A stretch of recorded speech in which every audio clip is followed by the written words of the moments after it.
আমার কেন জানি মনে হচ্ছে এই অসভ্য সাম্প্রদায়িক কট্টরপন্থী চরমপন্থী এই সন্ত্রাসী হিন্দুদের কারণে আল্লাহর রাসূলের যে ভবিষ্যৎবাণী গাজওয়াতুল হিন্দ, সেই গাজওয়াতুল হিন্দের দামামা হয়তো এদের কারণে বেজে উঠবে। আপনারা ঘুমাই গেছেন নাকি? আমি আপনাদেরকে একটা ঘটনা শোনাইয়া তারপরে শেষ করব। মনোযোগ আছে তো? আল্লাহ রাসূল বলে গিয়েছেন কিয়ামতের আগে এই ভারতবর্ষে একটা যুদ্ধ হবে, গাজওয়াতুল হিন্দ। এই ভারতবর্ষে একটা যুদ্ধ হবে। আমি কি হাদিসটা বলবো? এই হাদিসের বর্ণনাকারী সাহাবী হচ্ছেন সাউবান রাদিয়াল্লাহু আনহু। তিনি বলছেন আল্লাহর রাসূল বলেছেন ইসাবাতান মিন উম্মতি আহরাজাহুমাল্লাহু মিনান নার। আল্লাহর নবী বলেছেন আমার উম্মতের দুটি দলকে আল্লাহ তাআলা জাহান্নামের আগুন থেকে মুক্তি দিয়েছেন। সুবহানাল্লাহ। কয়টা দল? আস্তে বলবেন না, জোরে বলেন, কয়টা দল? এখন যে দুই দলের জন্য জাহান্নামের আগুন মাফ, এই দুই দলে আমরা শামিল হতে চাই কি চাই না? এই দুইটা দলে কিন্তু আমাদের শামিল হওয়ার সুযোগ আছে। আল্লাহর নবী বলেছেন ইসাবাতান মিন উম্মতি আহরাজাহুমাল্লাহু মিনান নার। আমার উম্মতের দুটি দলকে আল্লাহ জাহান্নাম থেকে মুক্তি দিবেন। এই কথা শুনে আবু বকর রাদিয়াল্লাহু আনহু বললেন, ওগো আল্লাহর নবী, আমি আমার জানমাল সবকিছু দিয়ে ওই দুই দলে শামিল হয়ে যাব। আল্লাহু আকবার। সাহাবীরা জান্নাতের পাগল ছিলেন, জান্নাতের কথা শুনলেই তারা পাগল পারা হয়ে যেতেন। রাসূল বলেছেন, ওই যে বদরের মাঠে বললেন, এটা বদরের যুদ্ধের মাঠ নয়, এটা হলো জান্নাতে যাওয়ার একটা উপায়। আসো, জান্নাতের দিকে আসো। একজন যুবক সাহাবী খেজুর খাচ্ছিলেন, খেজুর ফেলে দিয়ে বললেন খেজুর খেলে জান্নাতে যেতে লেট হয়ে যাবে। তলোয়ার হাতে নিয়ে যুদ্ধ ঝাঁপিয়ে পড়েছেন। আল্লাহু আকবার। এই ছিল রাসূলের সাহাবীরা, জান্নাতের কথা শুনলে তারা পাগল পারা হয়ে যেতেন। সুবহানাল্লাহ। রাসূল বললেন আমার উম্মতের দুটি দলকে আল্লাহ জাহান্নাম থেকে মুক্তি দিয়েছেন। সেই দুই দলের প্রথম দল হলো ইসাবাতুন তাগজুল হিন্দ। ইসাবাতুন তাগজুল হিন্দ। হাদিসের শব্দগুলো খেয়াল করেন। নবীজি বলেছেন এক দল হলো হিন্দুস্তানের কিয়ামতের আগে একটা কঠিন যুদ্ধ হবে, সেই যুদ্ধে যে সকল মুসলমান অংশগ্রহণ করবে, হাদিসের শব্দগুলা শুনেন, যুদ্ধে শহীদ হওয়া নয়, যুদ্ধে অংশগ্রহণ করা। আবারও বলছি, যুদ্ধে শহীদ হওয়া নয়। সেই যুদ্ধে যারা অংশগ্রহণ করবে আল্লাহ তাদেরকে জাহান্নাম থেকে মুক্তি দিয়ে দিবে। ভারতবর্ষে একটা যুদ্ধ হবে। মনে রাখবেন, আমরা মুসলমানরা যুদ্ধপ্রিয় নই, আমরা শান্তিপ্রিয়। আমরা কাউকে আঘাত করি না, তবে তার মানে এই নয় যে কেউ আঘাত করলে আমরা চুপচাপ থাকবো। আমরা কাউকে আঘাত করি না, এটা ঠিক, তবে আক্রান্ত হলে আমরা কাউকে ছেড়েও দেই না। মুসলমান সিংহের জাতি। একটা সিংহ ঘুমিয়ে আছে, তাকে ঘুমায় থাকতে দেন। আপনি যদি গিয়ে সিংহের কানের কাছে বারবার খুচাখুচি করেন, তার যদি ঘুম ভাঙে, অবস্থা কি হবে বুঝতে পারতেছেন তো? গুজরাটের কসাই, পৃথিবীর কুখ্যাত সন্ত্রাসী, কুখ্যাত খুনি নরেন্দ্র মোদীকে বলবো, তোমার এই বিজেপির গুন্ডা পান্ডা আর আরএসএস এর গুন্ডা পান্ডা দিয়ে যদি ভারতবর্ষে দাঙ্গা লাগিয়ে আমাদের মুসলমান ভাই বোনদের উপর নির্যাতন চালাতেই থাকো, আমরা বসে থাকবো না। গাজওয়াতুল হিন্দের চেতনায় আমরা যখন ঐক্যবদ্ধ হব, দিল্লিতে কালেমার পতাকা আমরা উড়িয়ে দেব।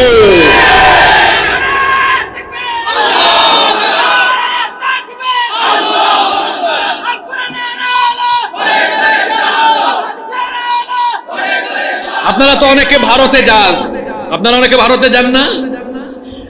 আমিও 2-3 বার গিয়েছি, কিন্তু 2017 পরে আর যাইতে পারি না।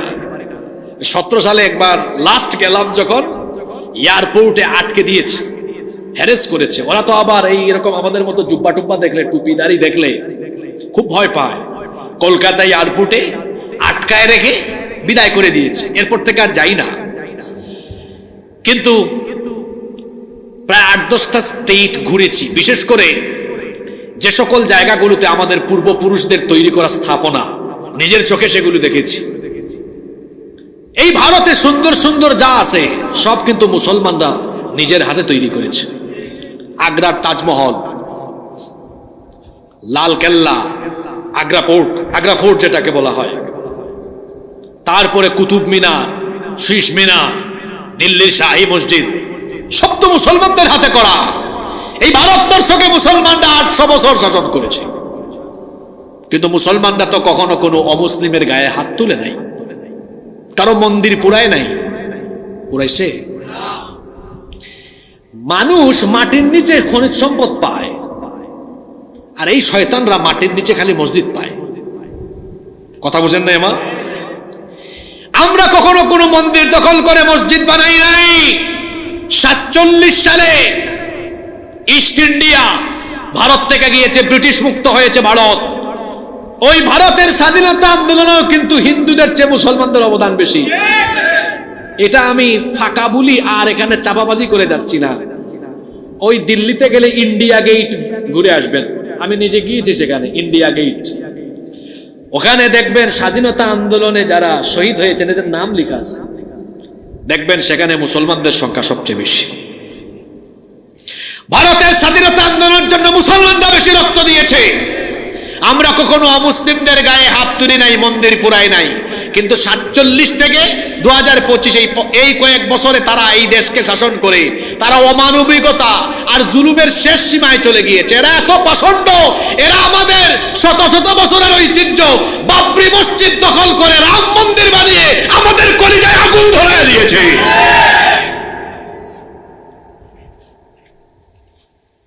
আপনাদের মনে আছে কিনা, তাবরিজ নামক এক যুবককে পিটিয়ে পিটিয়ে হত্যা করেছে জয় শ্রীরাম না বলার কারণে। মুস্কান নামে এক বোনকে কলেজে লাঞ্ছিত করেছে। এই যে শুভেন্দু নাম শুনছেন আপনারা, তার 2 দিন ধরে বক্তব্য দেয়, কয় গাজাকে যেভাবে ইসরায়েল মাটির সাথে মিশিয়ে দিয়েছে, ভারতবর্ষে আমরা মুসলমানদের সবকিছু মাটির সাথে মিশিয়ে দেব। আমরা বলতে চাই, আমাদের মুসলমান ভাই বোনদের উপরে যদি এরকম নিপীড়ন নেমে আসে, আমরা বসে থাকবো না। আমরাও গাজওয়াতুল হিন্দের চেতনায় কালেমার ঝান্ডা হাতে নিয়ে তোমাদের দিল্লিতে আমরা ইসলামের পতাকা উড়াবো। এখন তাদের তো কিছু মিডিয়া আছে যারা খুব লাফাই অনেক কথা বলে। যে ময়ূখ রঞ্জন একটা আসে না, ব্যাং যেমন লাফায় ও তেমন লাফায়। থাকবে না, বাংলাদেশটা থাকবে না, তোর বাপের দেশ বাংলাদেশ থাকবে না।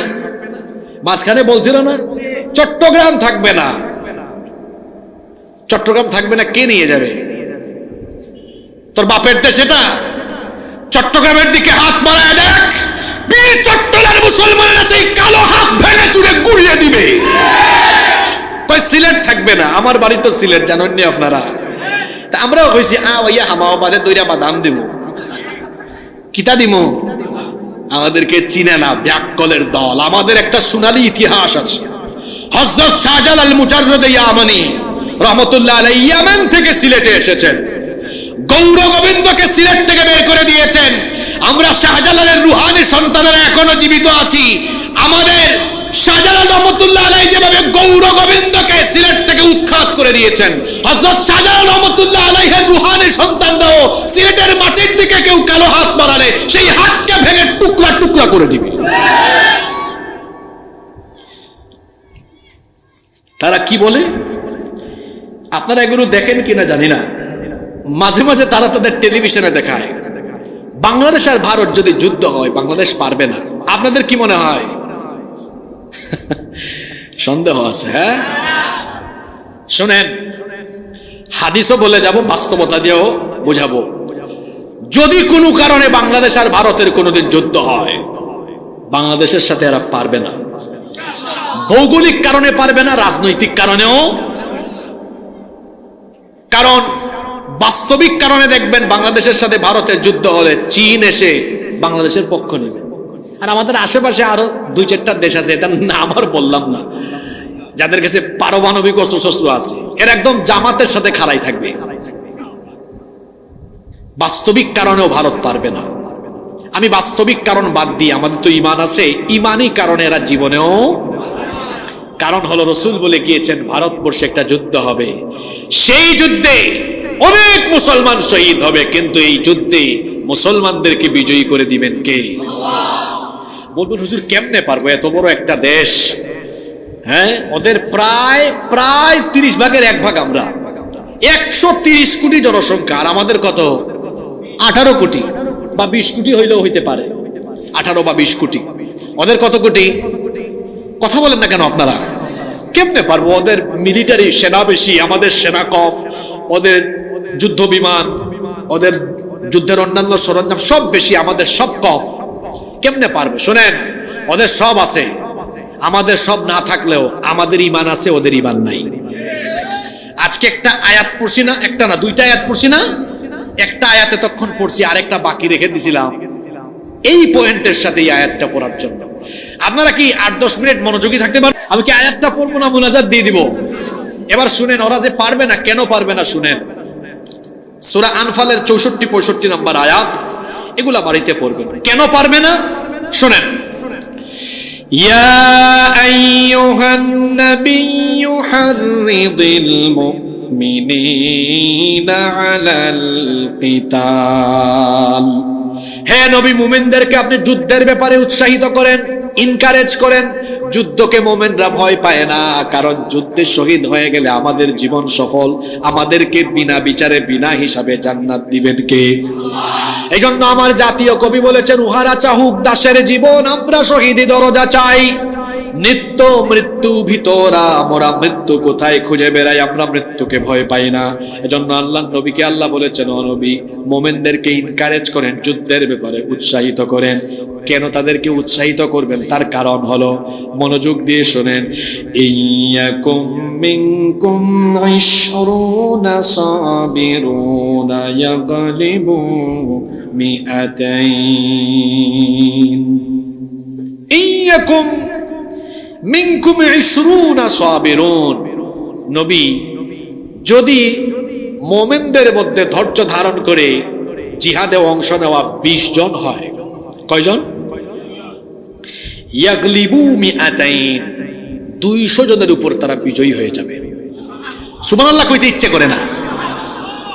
হিসাব বুঝবেন, 20 জন কতজন কাফিরের উপর বিজয়ী হবে? জোরে বলেন, জোরে।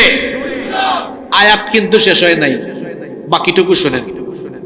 ওয়া ইয়াকুম মিনকুম মিআতুন ইয়াগলিবু আলফাম মিনাল্লাযীনা কাফারু বিআন্নাহুম কওমুল লা ইয়াফকাহুন। ওয়া ইয়াকুম মিনকুম মিআ, আর যদি মুমিনের সংখ্যা 100 জন হয়, ইয়াগলিবু আলফাম মিনাল্লাযীনা কাফারু, 1000 কাফিরের উপরে তারা বিজয়ী হয়ে যাবে। ঠিক আছে, সুবহানাল্লাহ তো কইলেন, এবার আমার এই হিসাবটা দেন তো। 20 জনে, সবাই বলেন। যুবক ভাইরা কি ঘুমায় গেছে নাকি? আমি দুর্বল মুসলমান দেখতে পারি না। বীর চট্টলার মানুষ বীর পুরুষের মতো কথা বলবে। 20 জন কত জনের উপরে? আর 100 জন? যারা হিসাব ক্যালকুলেটর ছাড়া পারবেন তো বলেন, আর যারা পারেন না ক্যালকুলেটর মারেন। 200 ভাগ 20, 1000 ভাগ 100, ফলাফল একটাই হবে। কত হয় বলেন? হ্যাঁ, কত হইছে? 10। কত হইছে? 1000 ভাগ 100 সমান 10, আবার 200 ভাগ 20 সমান। কুরআনের কি মজা দেখেন না আপনারা, হিসাবের সিস্টেম দেখেন। আল্লাহ কি বুঝাইতে চাইলেন? ও নবী, ওই যে আগের আয়াত, মুমিনদের জন্য যথেষ্ট কে? বলেন ইমান নিয়ে দাঁড়াইতে। ইমান নিয়ে দাঁড়াইলে যুদ্ধের সময় একজন ইমানদার, তার গায়ে আল্লাহ এমন শক্তি দিবেন, 10 জন কাফেরকে একাই শুয়াই ফেলবে। আল্লাহু আকবার। যুদ্ধের মাঠে যে আল্লাহ তাআলা মুমিনদেরকে শক্তি দেন, আমি আপনাদেরকে একটা ঘটনা শোনাই। ওই যে খায়বার যুদ্ধের কথা মনে আছে? হযরত আলী রাদিয়াল্লাহু আনহু খায়বারের যুদ্ধের দিন তিনি একটা বিরাট কপাট, লোহার কপাট হাতে নিয়ে, তলোয়ার না, কপাট দিয়ে কাফেরদেরকে সাইজ করছেন। যুদ্ধ শেষ হওয়ার পরে তিনি যখন এই কথা বললেন, বাকিরা বলতেছে এটা কিভাবে সম্ভব? এটা লোহার কপাটে এক হাত দিয়ে আলগাই ফেলছে। আলী রাদিয়াল্লাহু আনহু বলেন, দাঁড়ান দেখাই কিভাবে আলগাইছে। এখন উনি যুদ্ধের পরে এটা হাতে নেয় আর তুলা দিতে, জোরে বলেন, তুলা দিতে লজ্জা পেয়ে গেছে। আল্লাহ রাসূল বললেন, আলী লজ্জা পেও না, যুদ্ধের সময়ে কাফিরদেরকে সাইজ করার জন্য ওই সময় আল্লাহ তোমার গায়ে এত শক্তি ঢেলে দিয়েছেন। আল্লাহু আকবার। ওই টাইমে আল্লাহ কি করেন, সাহস ঢেলে দেন। আপনারা দেখেন নাই গত 8 মাস আগে জুলাই আগস্টে আমার দেশের ছাত্রদের হাতে, জনতার হাতে কিছুই ছিল না, গুলির সামনে, বুলেটের সামনে এরা গিয়েছে, এমনি এমনি যায় নাই। এদের ভিতরে ঈমান থাকার কারণে বুক ভরা সাহস এসেছে। এজন্য এরা এমন সাহস পেয়েছে, আল্লাহর উপর তাওয়াক্কুলের কারণে আল্লাহ তাদেরকে মানসিক দিক থেকে এমন শক্তিশালী করেছেন যে গুলির সামনে, বুলেটের সামনেও তারা বুক পেতে দাঁড়িয়েছে। আল্লাহু আকবার। এই শক্তি ঈমান থাকলে পাওয়া যায়। আসেন তাহলে 200 ভাগ 20 সমান 10, 1000 ভাগ 100 সমান। এখন তারা যে বলে আমরা পারবো না, আমরা কেমনে পারবো, এটা কুরআন দিয়ে আপনাকে বুঝাই। আমাদের 18 কোটি মানুষ আছে, তার মধ্যে মুসলমান হইল 14 কোটি। কত কোটি? এই 14 কোটি যদি ঈমান নিয়ে দাঁড়ায় তখন তারা কিন্তু 14 কোটি থাকে না, তারা 14 কোটি, তখন 14 কোটি গুণ 10 হয়। 14 কোটি 10 গুণ হইলে কত হয়? হিসাব নিকাশে তো কাঁচা কেন আপনারা? 14 কোটি গুণ 10 সমান কত? 100। বদরে 313, আর ওইদিকে কি ছিল? কাফির 1000 ছিল, কিন্তু 313 জন পাওয়ারে কত হয়েছে বুঝছেন তো আপনারা? কাফিররা কেন একদম নাকানো চুবানো খাইছে। এখন তারা বলে তাদের 130 কোটি জনসংখ্যা, এর মধ্যে 30 কোটি কিন্তু আমাদের বলতে বুঝেন নাই, মুসলমান। থাকলো কত বলেন না কেন? থাকলো কত? আমরা এদিকে 14 কোটি গুণ 10 কত হয়? 100। আর ওইদিকে 30 কোটি গুণ 10 কত হয়? কথা বলেন, 300 কোটি। এবার একটু যোগ করেন, 300 কোটি যোগ 140 কোটি। হিসাব নিকাশ কি আমি আমার নিজের মন গড়া করি না কুরআন দিয়ে করি? জোরে বলেন, কি দিয়ে করি? তো 300 কোটি আর 140 কোটি সমান কত? 400। আপনাদের এলাকায় আপনারা কি বলেন? পাটা পুতাইল বলেন নাকি? ওই যে মরিচ পিষে, আদা পিষে, কি বলেন ভাই আপনারা? আমি তো আপনাদের সব ভাষা পারিও না। হ্যাঁ, পুতা পাটাইল বালা, আপনারা লোকে তো আমরা ভাষা মিলে গেছে, দেখলা মাত মিলছে। সিলেট আর চট্টগ্রামের ভাষায় অনেক মিল আছে। আপনাদের ভাষা আর আমাদের ভাষায় অমিল থাকলেও আপনাদের কালচার আর আমাদের কালচার কিন্তু এক, ভাষাও ভিন্ন। আপনাদের ভাষা আপনারা ছাড়া কেউ বুঝে না, এখানে আসলে বলবে বাজি কেন আসো, গম আসুন।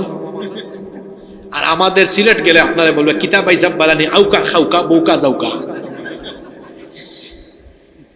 ওইদিকে 30 কোটি, এইদিকে 10 কোটি। 30-এ হয় 300, 10-এ আর সরি এদিকে 14-এ হয় কত? 100।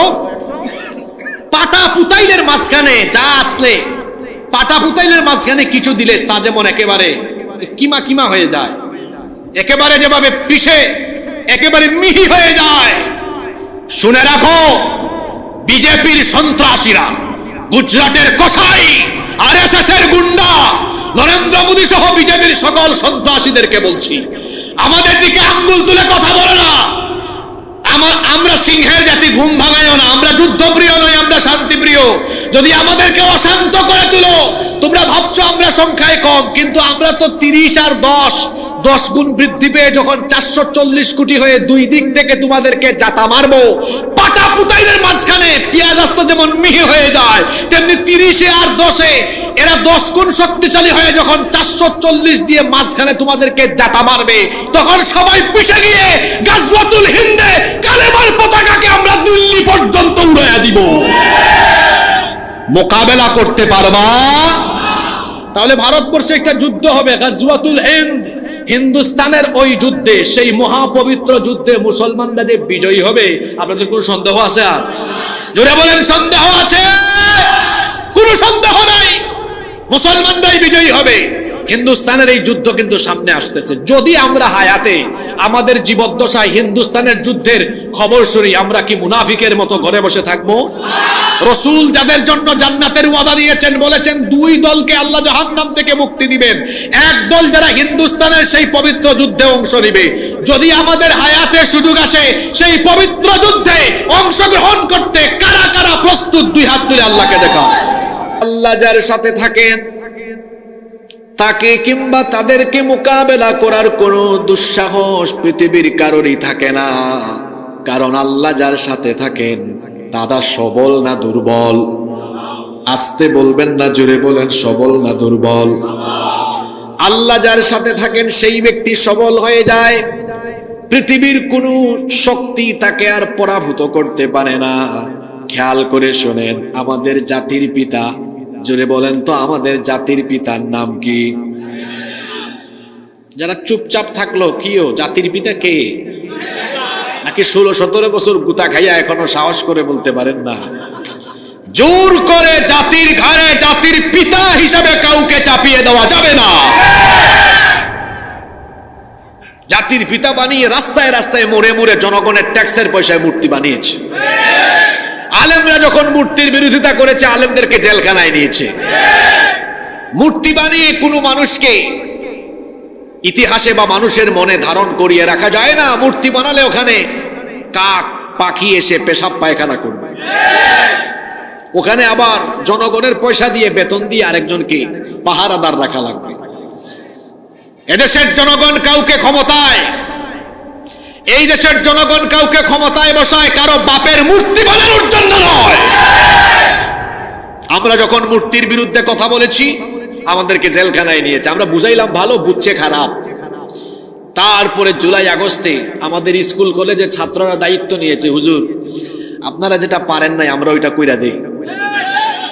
মূর্তি মুক্ত বাংলাদেশ হয়েছে, আলহামদুলিল্লাহ। এটা মুসলমানের দেশ, এটা মসজিদ মাদ্রাসা পীর আউলিয়া উলামা মাশায়েখদের দেশ। এই দেশে কুরআন থাকবে, হাদিস থাকবে, মসজিদ মাদ্রাসা থাকবে, মূর্তি থাকবে না। হিন্দুরা মূর্তি পূজা করবে দেশে, আমাদের কোনো আপত্তি। হিন্দু ভাইরা তারা মূর্তি বানাক, হাজার হাজার লক্ষ লক্ষ মূর্তি বানিয়ে তারা মূর্তি পূজা করুক, আমাদের কোনো অসুবিধা আছে?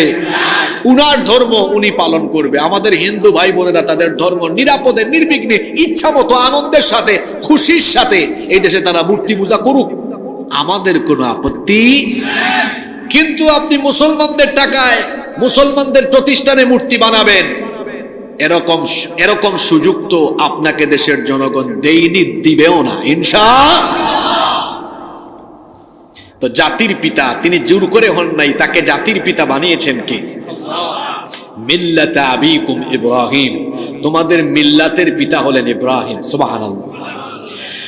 আমাদের জাতির পিতা সাইয়েদনা ইব্রাহিম আলাইহিস সালামকে আল্লাহ এমন এক কওমের জন্য নবী বানিয়ে পাঠিয়েছেন, গোটা কওমের লোকেরা ছিল মূর্তি পূজারী। আপনারা সবাই সেই ঘটনা জানেন, লম্বা ঘটনা আমি না বলে যেটা বোঝাতে চাচ্ছি সেখানে চলে যাই।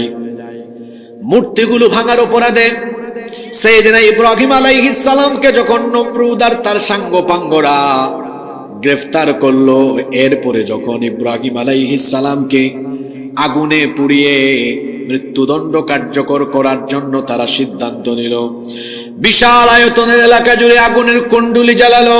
বিশাল আয়তনের এলাকা জুড়ে আগুনের কুণ্ডুলি জ্বালিয়ে তারপরে তারা ইব্রাহিম আলাইহিস সালামকে সেই আগুনের কুণ্ডুলিতে নিক্ষেপ করার যাবতীয় প্রস্তুতি সম্পন্ন করলো। ফেরেশতা এসে বললেন, ওগো আল্লাহর খলিল, ইমানের দাওয়াত দেওয়ার কারণে আজ আপনি কঠিন পরীক্ষার সম্মুখীন হয়েছেন। আপনার এই বিপদে আমরাও মর্মাহত, আমরাও সবাই ব্যথিত, আমরা সবাই মর্মাহত। ফেরেশতা বলল, আপনি আমাকে হুকুম করেন, আপনি যদি বলেন তো আমি নমরুদের জ্বালিয়ে দেওয়া, প্রজ্বলিত করে দেওয়া বিশাল এই অগ্নিকুণ্ডকে আমি সাগরে নিক্ষেপ করে দিব। জাতির পিতা ইব্রাহিম আলাইহিস সালাম তখন বললেন, ফেরেশতা তুমি যে আমাকে এই কথা বললে, আমাকে সাহায্য করতে এসেছো, তুমি কি আল্লাহর হুকুমে এসেছো নাকি নিজে থেকে সাহায্য করতে চাচ্ছ? ফেরেশতা বলল, আল্লাহ আমাকে হুকুম করেন নাই, আমি নিজে থেকেই আপনার সাহায্যে এগিয়ে আসতে চাইছি। জাতির পিতা ইব্রাহিম আলাইহিস সালাম তখন বললেন, আল্লাহ তাআলার দ্বীনের দাওয়াত দেওয়ার কারণে আজ আমি কঠিন পরীক্ষার সম্মুখীন হয়েছি, সুতরাং আল্লাহ যদি হুকুম না করেন তো তোমার মতো ফেরেশতার কোনো সাহায্য আজ আমার দরকার নাই। এই কঠিন অগ্নি পরীক্ষায় অবতীর্ণ হয়ে আমি তোমাকে বলছি, শোনো, এই আগুনের কুণ্ডলিতে নিক্ষিপ্ত হলে যদি আমার রব খুশি হয়ে যান, তাহলে একবার আর দুইবার নয়, আল্লাহ যতবার চাইবেন ততবার আমি আগুনের কুণ্ডলিতে ঝাঁপ দিতে রাজি আছি।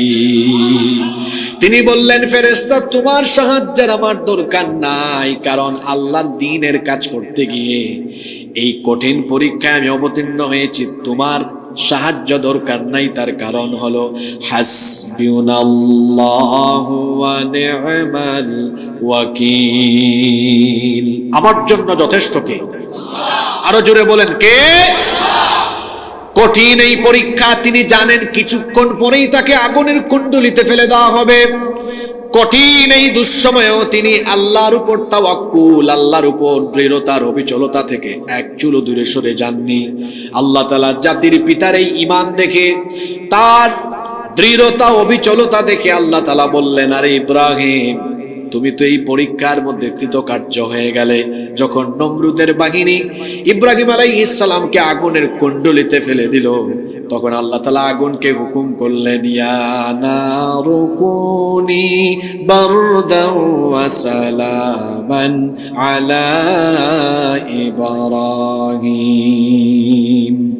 আল্লাহ বললেন, হে আগুন, আচ্ছা বলেন তো দেখি আগুনের মালিক যিনি, তিনি কে? আগুন কি আমাদের কথা মানে না আল্লাহর কথা মানে?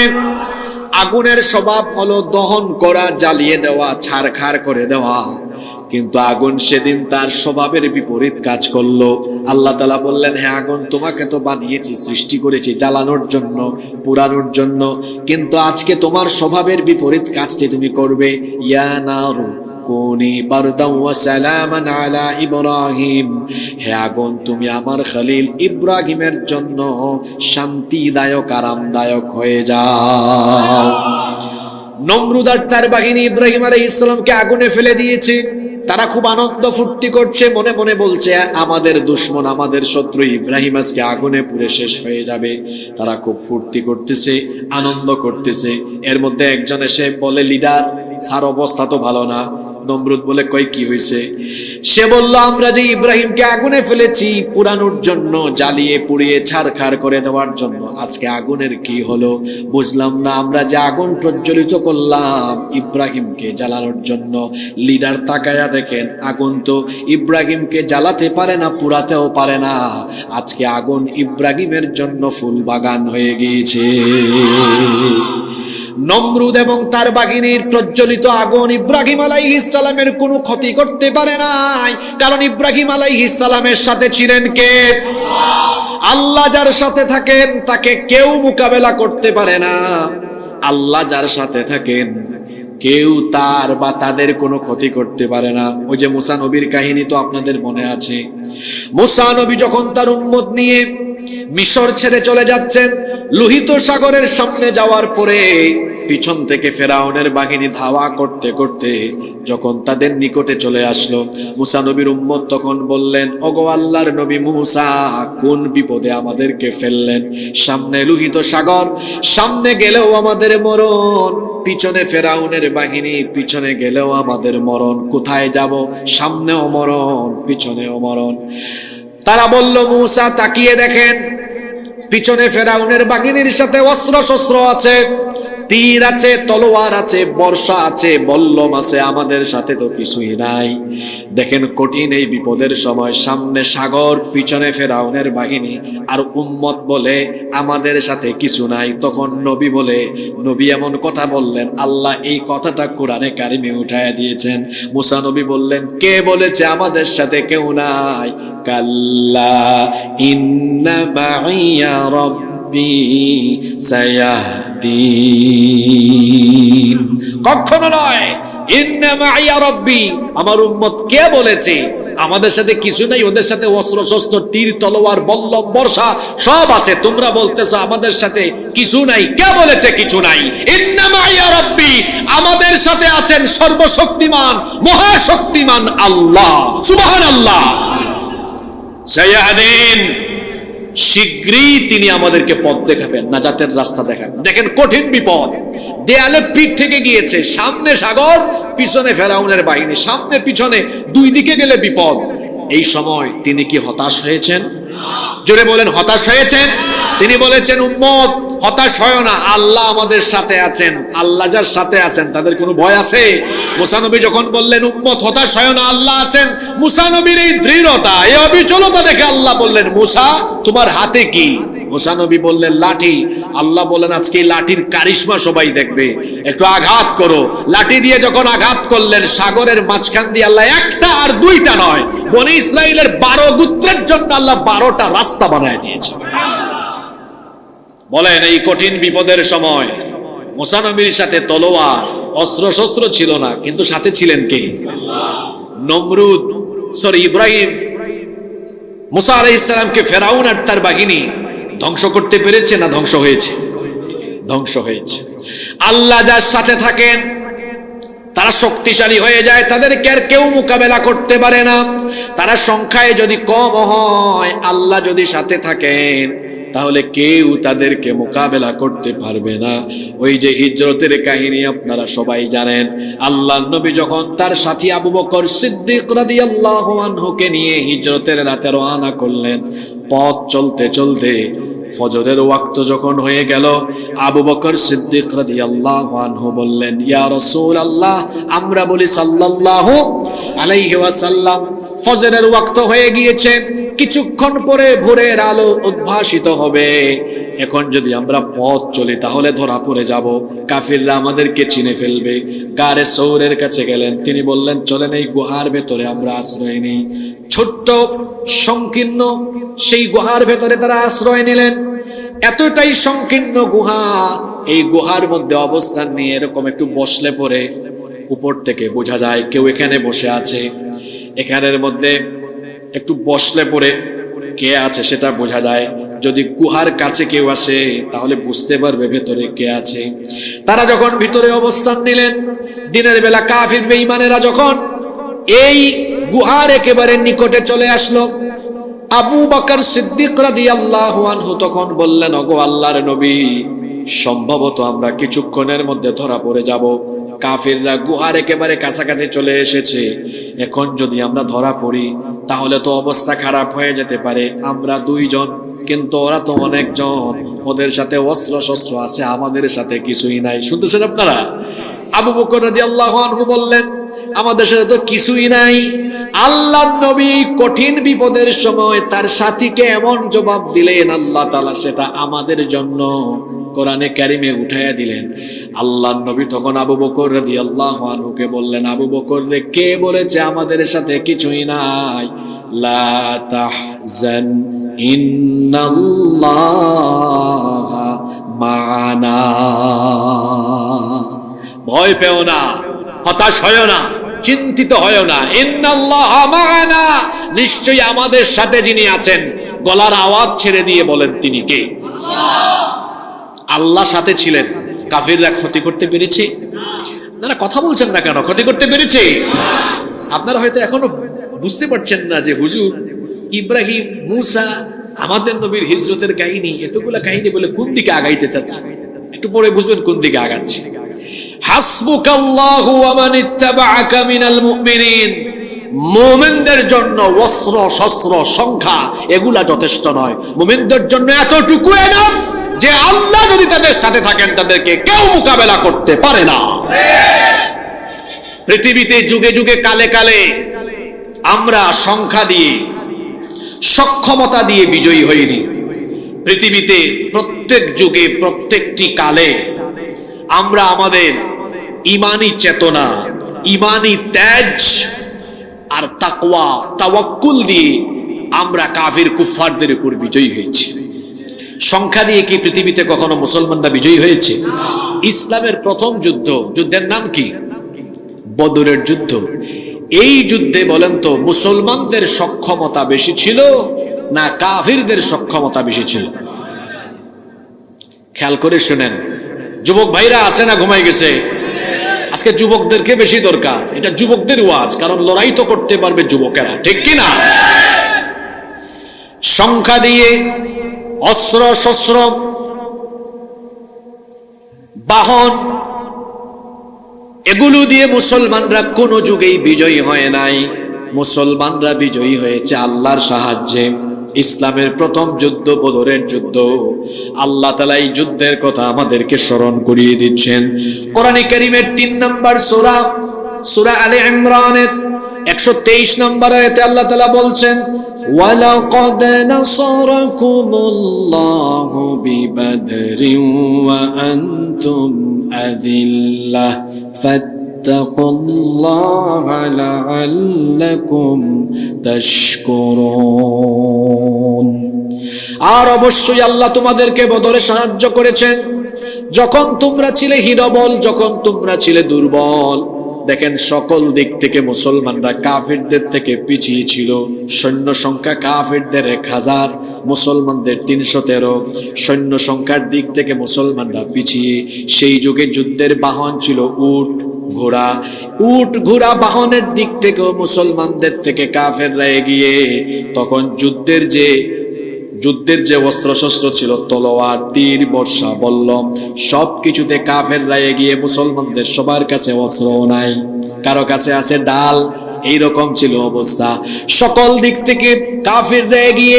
অর্থবল, সৈন্যবল, জনবল, যুদ্ধের বাহন এবং সকল যুদ্ধের উপাদান কাফিরদের সবকিছু বেশি। কাফেররা সমৃদ্ধ, কাফেররা সক্ষমতায় এগিয়ে, মুসলমানরা সক্ষমতা পিছিয়ে।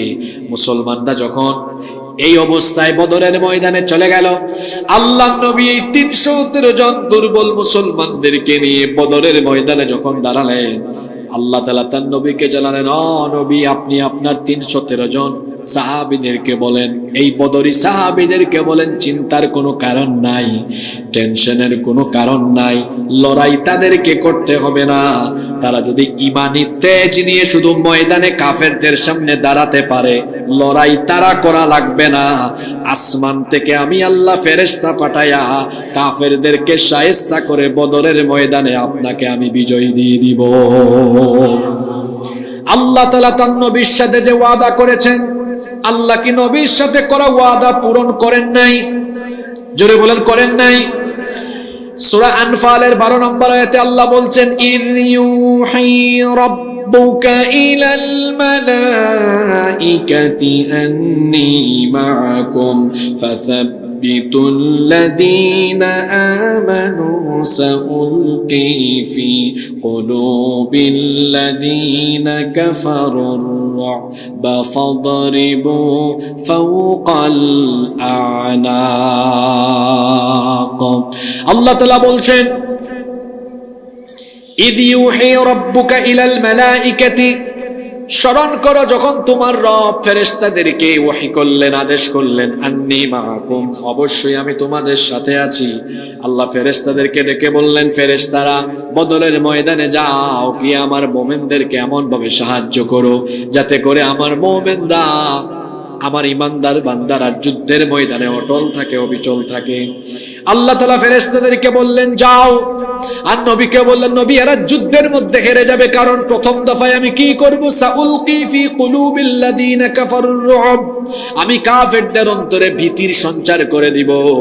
বলেন তো, দিলের মধ্যে সাহসের সঞ্চার করা আর দিলের মধ্যে ভীতি সঞ্চার করার মালিক কে? আল্লাহ তাআলা তার নবীকে বললেন, কাফিরদের অন্তরের ভেতরে আমি ভয় ঢুকাইয়া দেব। আর ফেরেশতা আমি পাঠালাম, ফেরেশতাদেরকে আল্লাহ আদেশ করলেন। কোরআনে কারীমের শব্দ চয়নের নমুনা কত চমৎকার দেখেন। আল্লাহ তাআলা ফেরেশতাদেরকে বললেন, ফাদরিবু ফাওকাল আনাক, ফেরেশতারা যাও বদরের ময়দানে প্রত্যেক কাফিরদের গর্দানের উপরে, ঘাড়ের উপরে গিয়ে আঘাত করো। আল্লাহু আকবার।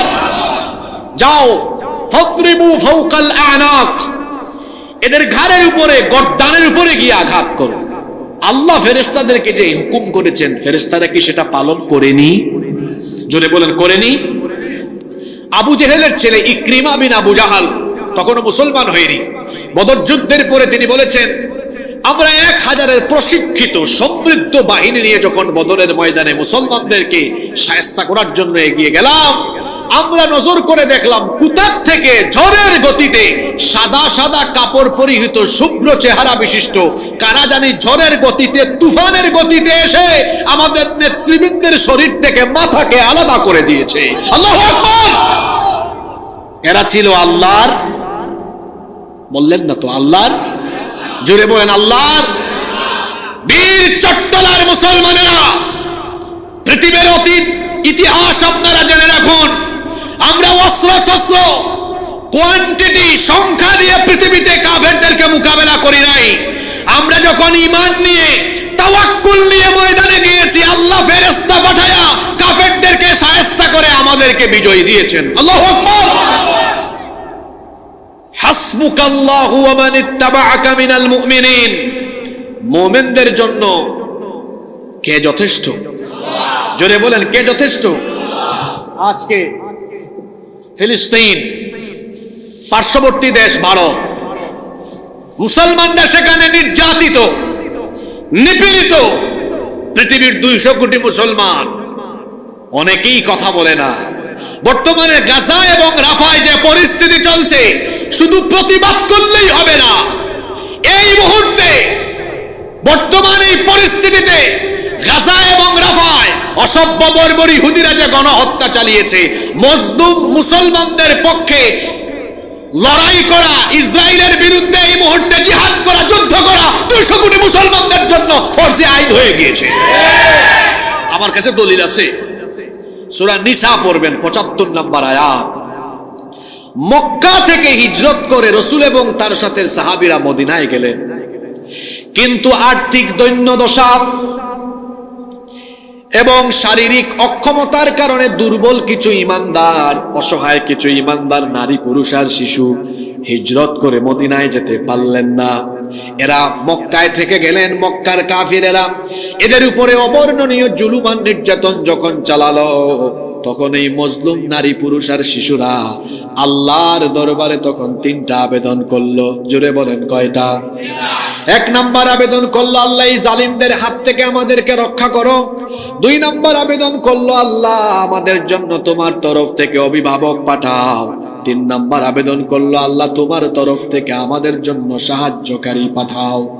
এই মজলুমরা যখন 3টা আবেদন করলো, মনে রাখবেন মজলুম আর আল্লাহর মাঝখানে কোনো পর্দা। এজন্য আল্লাহর নবী বলেছেন, ইত্তাকু দাওয়াতাল মাজলুম, মজলুমের বদদুয়া থেকে নিজেকে বাঁচাও, কারো উপরে জুলুম করবেন না। কারণ যার উপর জুলুম করবেন, মজলুমের চোখের পানি জালিমের জন্য অভিশাপ হয়ে ফিরে আসে।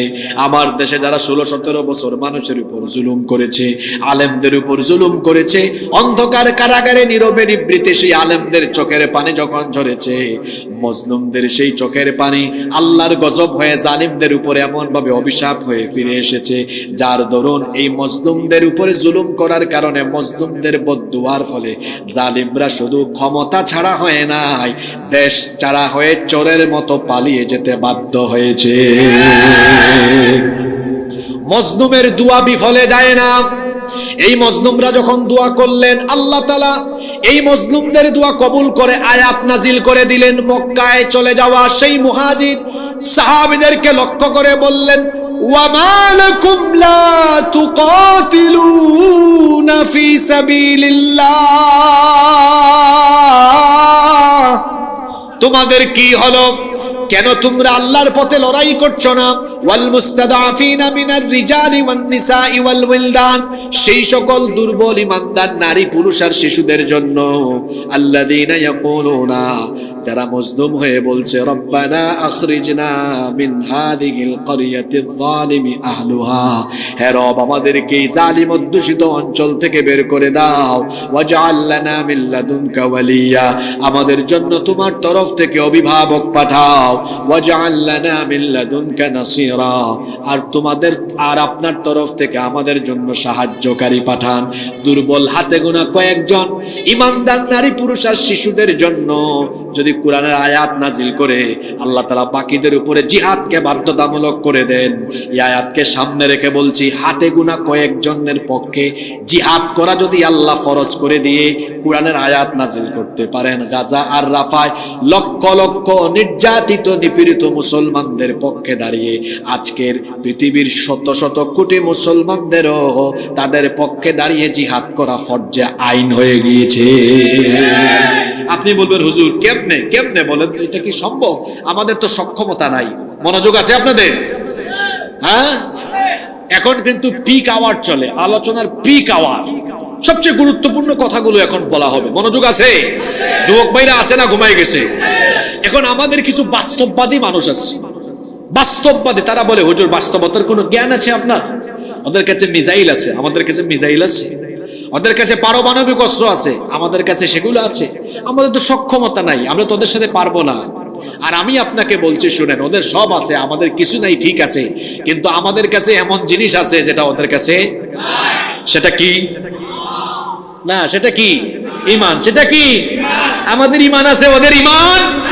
বদরের ময়দানে 313 জনের সবার কাছে অস্ত্র শস্ত্র বেশি ছিল না, কাফেরদের সবার কাছে অস্ত্র ছিল, কিন্তু বদরের ময়দানের প্রত্যেকটা মুমিনের ভেতরে ঈমান ছিল, কাফেরদের কাছে ঈমান ছিল না। ঈমান থাকার কারণে আল্লাহ তাআলা সাহায্য করে কাফেরদের উপর বিজয় দিয়েছে। আজকে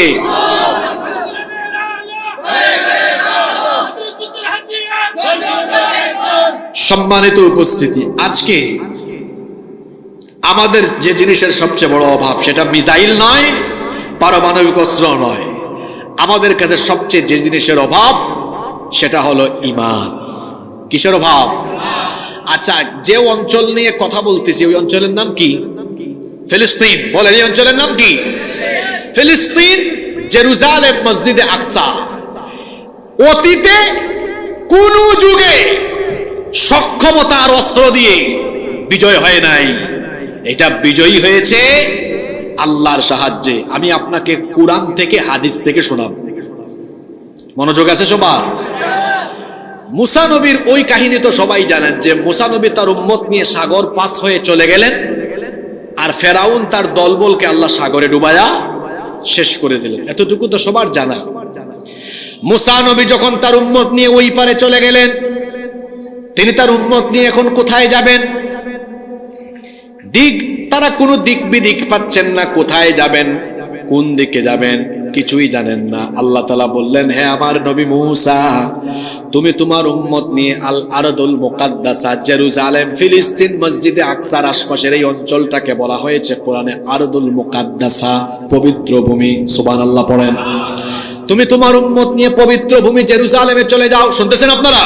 খুব জরুরি ঘটনা কিন্তু এটা। মুসা নবী বললেন, আল্লাহ আমি ওই জায়গায় কেমনে যাব? কারণ ওই জায়গাকে তো বর্তমানে দখল করে রেখেছে আমালিকা সম্প্রদায়। জোরে বলেন, কোন সম্প্রদায়? আমালিকা সম্প্রদায়। সবাই বলেন, কোন সম্প্রদায়? আমালিকা সম্প্রদায় ছিল সেই সময়ে পৃথিবীর সুপার পাওয়ার, শক্তিশালী সেনাবাহিনী তাদের কাছে ছিল। মুসা নবী বললেন, আল্লাহ আমি আমার দুর্বল উম্মত নিয়ে যদি সেখানে যাই, আমালিকা সম্প্রদায় তো একবারে পিষে ফেলবে, আমরা কি করে যাব সেখানে? আমাদের অস্ত্র শস্ত্র কিছুই নাই, ওরা তো সব দিক থেকে সমৃদ্ধ। আল্লাহ তাআলা বললেন, মুসা কে বলেছে তোমার সাথে কিছু নাই? তোমার সাথে তো আমি আছি। সুবহানাল্লাহ। আল্লাহ যার সাথে আছেন তাকে কি কেউ মোকাবেলা করতে পারে নাকি? আল্লাহ বললেন, মুসা নবী তুমি শুধু তোমার উম্মত নিয়ে সেখানে যাও, জিহাদের উদ্দেশ্যে যাও, লড়াই তোমার উম্মতকে করা লাগবে না। শুধু তোমার উম্মত নিয়ে যদি সেখানে যাও, তারা যদি ঈমান নিয়ে দাঁড়াতে পারে, আমি আল্লাহ তাআলা ফেরেশতার মাধ্যমে বিজয় দিয়ে ওই ভূমির ভাগ্য তোমার উম্মতের জন্য আমি লিখে দিব। এই ঘটনা আমি বানিয়ে বানিয়ে বলছি না, শুনেন। কোরআনে কারীমের 5 নম্বর সূরা সূরাতুল মাইদা এর 21 থেকে 26 নম্বর আয়াতে এই ঘটনা এসেছে। মুসা নবী এবার তার উম্মতকে বললেন, ইয়া কওমি দুখুলুল আরদাল মুকাদ্দাসাতাল্লাতী কাতাবাল্লাহু লাকুম ওয়া লা তারতাদ্দু আলা আদবারিকুম ফাতানকালিবু খাসিরিন। তিনি বললেন, হে আমার সম্প্রদায়, আল্লাহ আদেশ করেছেন এই পবিত্র ভূমিতে প্রবেশ করো। আল্লাহ তাআলা আদেশ করেছেন সেখানে যাওয়ার জন্য। আল্লাহ এই ওয়াদাও করেছেন, যদি তোমরা সেখানে আমার সাথে যাও, ওই ভূমি আল্লাহ তোমাদের ভাগ্যে লিখে দিবেন। সুবহানাল্লাহ।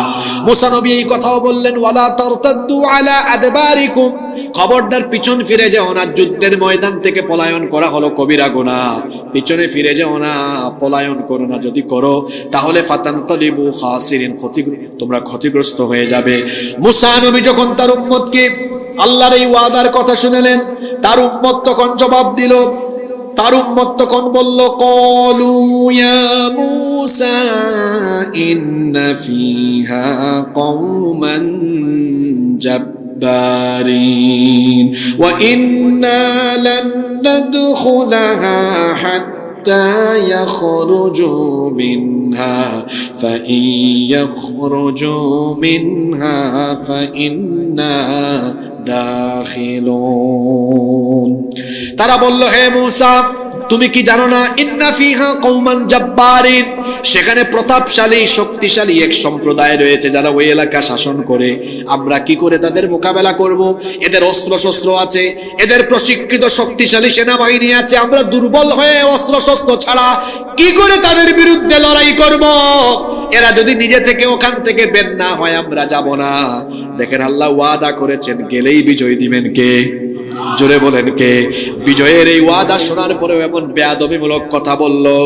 বনি ইসরাইলের 12 গোত্রের মধ্যে 10 জন গোত্রের নেতা, 10 জন লিডার একই রকম জবাব দিল, কিন্তু 2 জন নেতা ছিলেন বড় আল্লাহওয়ালা, 2 জন ছিলেন বড় পরহেজগার নেতা। তাফসীরে এসেছে এদের একজনের নাম হচ্ছে ইউশা বিন নুন আলাইহিস সালাম, আরেকজনের নাম হলো কালিব বিন ইউকেন্না।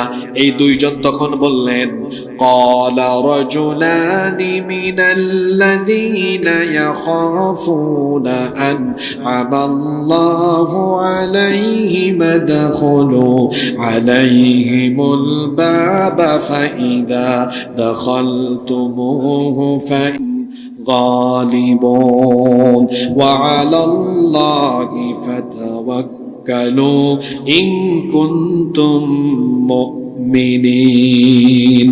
এই 2 জন পরহেজগার আল্লাহওয়ালা নেতা তখন বললেন, কি করে তোমরা এমন কথা বলতে পারলে? যেখানে আল্লাহ সরাসরি ওয়াদা করেছেন গেলেই বিজয় দান করে দিবেন, এমন কথা বলো না। চলো আমরা যাই, আমাদের উচিত আল্লাহর উপর তাওয়াক্কুল করা, কারণ মুমিনরা ভরসা করবে একমাত্র কার উপরে? আস্তে বলবেন না, জোরে বলেন, কার উপরে?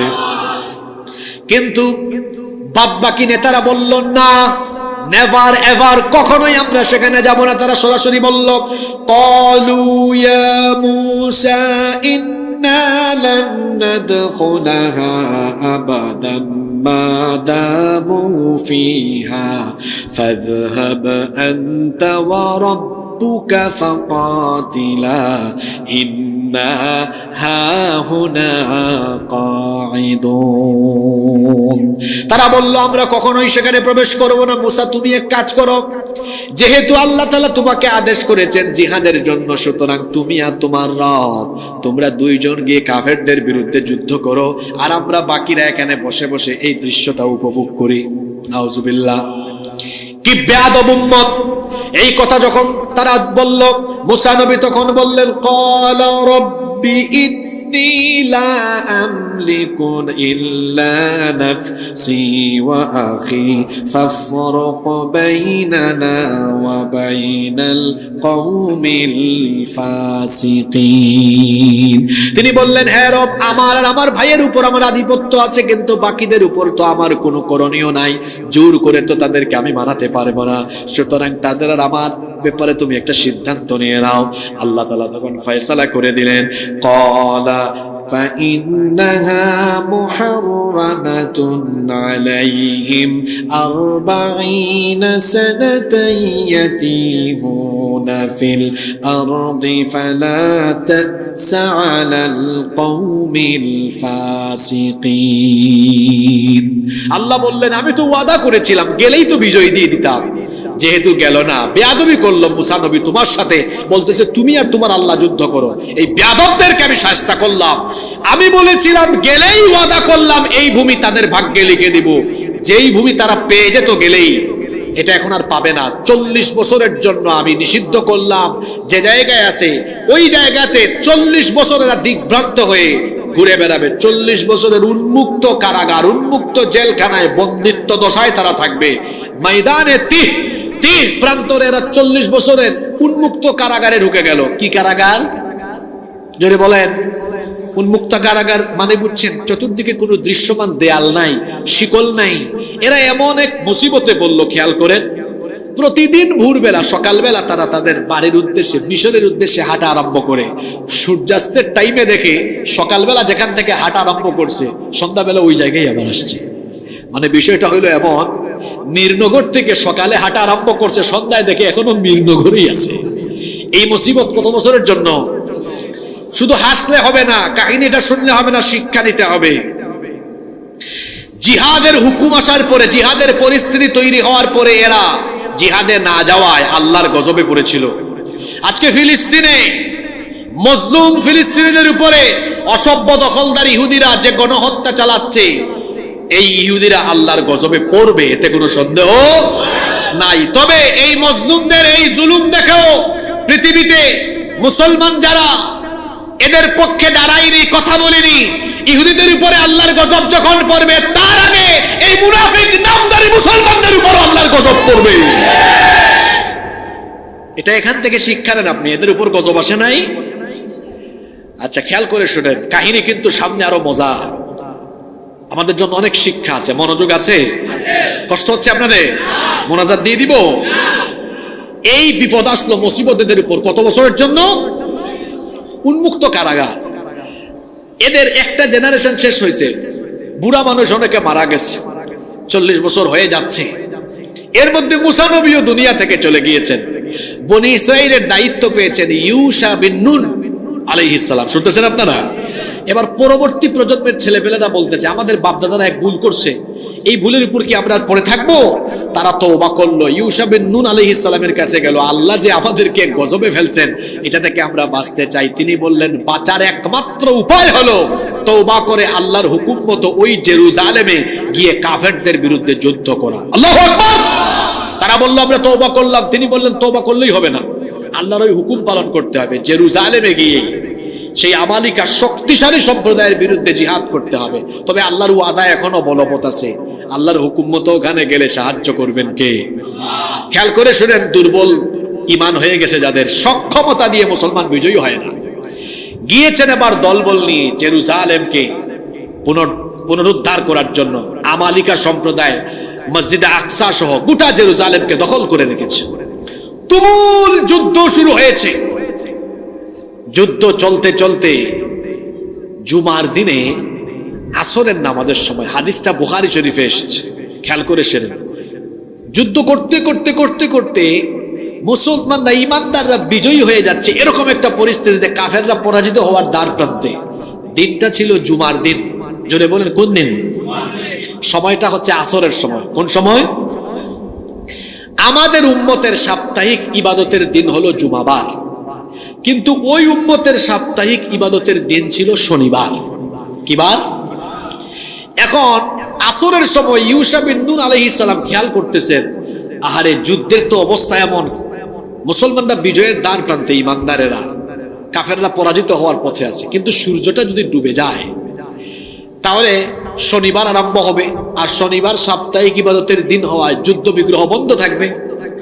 কাফেররা যদি রবিবারে আবার আসে, যুদ্ধ যদি আজকে শেষ না হয়, অমীমাংসিত অবস্থায় থাকে, তো রবিবারে তারা আরো তাদের মিলিটারি, তাদের সেনা বাড়িয়ে আরো শক্তি নিয়ে আসতে পারে, তখন যুদ্ধ আরো কঠিন হয়ে যেতে পারে। খেয়াল করে শুনেন, আমি হাদিসের মতন নস মূল টেক্সট আপনাদের সামনে পড়ি। ইউশা বিন নুন আলাইহিস সালাম আকাশের দিকে মাথা তুললেন, সূর্যের দিকে তাকিয়ে বলছেন, ইন্নাকি মা'মুরাতুন ওয়া আনা মা'মুর। তুমিও আল্লাহর আদিষ্ট, আমিও আল্লাহর আদিষ্ট, অর্থাৎ উভয়ে আদেশ মানি কার? সুতরাং আমি যা বলার আল্লাহকেই বলতে হবে। তিনি তখন বললেন, আল্লাহুম্মা হবিসহা আলাইনা, হে আল্লাহ তুমি তো সূর্যের মালিক, আসরের সময় হয়ে গেছে, কিছুক্ষণ পর সূর্য ডুবে যাবে, কিন্তু আমাদের উপর একটু দয়া করো, আজকে সূর্যকে থামিয়ে দাও, ততক্ষণ এই কাফেরদের হাত থেকে জেরুজালেম মসজিদে আকসা পুনরুদ্ধার করে আমরা এখানে কালিমার পতাকা উড়াই না যতক্ষণ। পৃথিবীর ইতিহাসে মাত্র একবার সূর্যকে থামিয়ে দেওয়া হয়েছিল, শুধুমাত্র ওই জেরুজালেম আর মসজিদে আকসা পুনরুদ্ধারের জন্য। আল্লাহু আকবার! কি থামিয়ে দেওয়া হয়েছে? আল্লাহর উপর ঈমান থাকলে আকাশের সূর্য আপনার অনুগত করে দিবেন কে? চিন্তা করছেন আপনি? দোয়া করলেন, আল্লাহুম্মা হবিসহা আলাইনা, হে আল্লাহ সূর্যটাকে তুমি থামিয়ে দাও। আল্লাহ দোয়া কবুল করলেন। ফাহুবিসাত হাত্তা ফাতাহাল্লাহু আলাইহি, আল্লাহ সূর্যকে থামিয়ে দিলেন ততক্ষণ, ঈমানদাররা বিজয়ী হয় না যতক্ষণ। আল্লাহ সূর্যকে বললেন, হে সূর্য স্থির হও, একদম থেমে থাকো। আজকে ডুববে না ততক্ষণ, স্থির থাকবে তুমি ততক্ষণ। এই জেরুজালেমে ঈমানদারেরা কাফেরদের উপরে বিজয়ী হবে না যতক্ষণ সূর্য থেমে থাকবে আজকে ততক্ষণ। আল্লাহু আকবার। সূর্যকে থামিয়ে দিয়ে আল্লাহ তাআলা ঈমানদারদেরকে বিজয় দিয়ে জেরুজালেম আল্লাহ ঈমানদারদের হাতে তুলে দিয়েছেন। বলেন অতীতেও আমরা কি শক্তি দিয়ে, সংখ্যা দিয়ে, অস্ত্র দিয়ে আমরা কি জেরুজালেম কাফিরদের থেকে মুক্ত করেছি না আল্লাহর সাহায্যে? তবে তারা আল্লাহর সাহায্য পেয়েছিলেন, তাদের কোয়ালিটি ছিল, তাদের মধ্যে কিছুই ছিল না, কিন্তু ছিল কি? জোরে বলেন ছিল কি? ঈমান থাকলে অসম্ভব সম্ভব হয়ে যায়। যুবক ভাইরা, আপনাদের উদ্দেশ্যে একটা ঘটনা বলি। রাসূল একদিন সাহাবীদের সামনে বলছেন কুস্তান্তনিয়ার ব্যাপারে, যেটা বর্তমান তুরস্কের ইস্তাম্বুল, অটোমান সাম্রাজ্যের রাজধানী ছিল এটা। আপনারা অটোমান সাম্রাজ্যের নাম শুনেছেন, এর আগে এটা বাইজেন্টাইনরা দখল করে রেখেছিল। ঐতিহাসিকগণ বলছেন পৃথিবী যদি একটা দেশ হতো, গোটা পৃথিবী এক দেশ হতো, তাহলে আভিজাত্য আর সৌন্দর্যের কারণে কুস্তান্তনিয়া, কনস্টান্টিনোপল পৃথিবীর রাজধানী হয়ে যেত। আল্লাহু আকবার। রাসূলের সময়ে এটা কাফির কুফাররা দখল করে রেখেছে। আল্লাহ রাসূল বলছেন, শোনেন, সাহাবীদেরকে বলছেন, হাদিস শোনেন, লাতুফতাহান্নাল কুস্তান্তনিয়া, অবশ্যই কনস্টান্টিনোপল আমার উম্মত বিজয় করবে। ফালা নি'মাল আমিরু আমিরুহা ওয়ালা নি'মাল জাইশু জাইশুহা, কতই না উত্তম, কতই না মঙ্গলময় সেই সেনাপতি আর সেই সেনাবাহিনী যারা এই কনস্টান্টিনোপল বিজয় করবে। সুবহানাল্লাহ। রাসূলের জবান থেকে এটা শোনার পরে সাহাবায়ে কেরাম, সাহাবীদের পরবর্তী যুগ, বিভিন্ন যুগে মুসলমানরা চেষ্টা করেছে কনস্টান্টিনোপল বিজয় করে রাসূলের এই ভবিষ্যৎবাণী বাস্তবায়নের জন্য। কিন্তু দুঃখের ব্যাপার হলো রাসূলের ওফাতের পরে 800 বছর পর্যন্ত মুসলমানদের কেউ কনস্টান্টিনোপল বিজয় করতে পারেনি। শুনতেছেন আপনারা? রাসূলের ওফাতের 800 বছর পরে, কত বছর পরে? উসমানীয় খেলাফতের সময়ে সুলতান মুহাম্মদ বিন মুরাদ আল ফাতিহ, মাত্র 21 বছর বয়সী সুলতান, এই যুবক তার বাহিনী নিয়ে কনস্টান্টিনোপল বিজয় করেছেন। কথা বুঝে থাকলে বলেন তো, এই যুদ্ধের সেনাপতির বয়স কত বছর? 21 বছরে মানুষ বুড়া হয়ে যায়, তাই না? কি বলেন আপনারা, বুড়া হয় না? শোনেন, আল্লাহর সাহায্য এমনি এমনি আসে না। আজকে আমরা আল্লাহর সাহায্য পাই না কেন জানেন? আমাদের ইমানের রোগ ঢুকছে।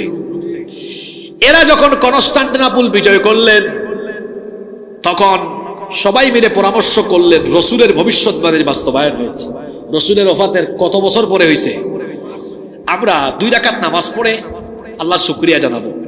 সিদ্ধান্ত হলো এই নামাজটা জামাতে পড়া হবে। কিন্তু আজকের এই নামাজে ইমামতি করবেন তিনি। বালেগ হওয়ার পর থেকে আজ পর্যন্ত তাকবীরে উলার সাথে জামাতে নামাজ আদায় করেছেন যিনি। কথা কি বুঝছেন?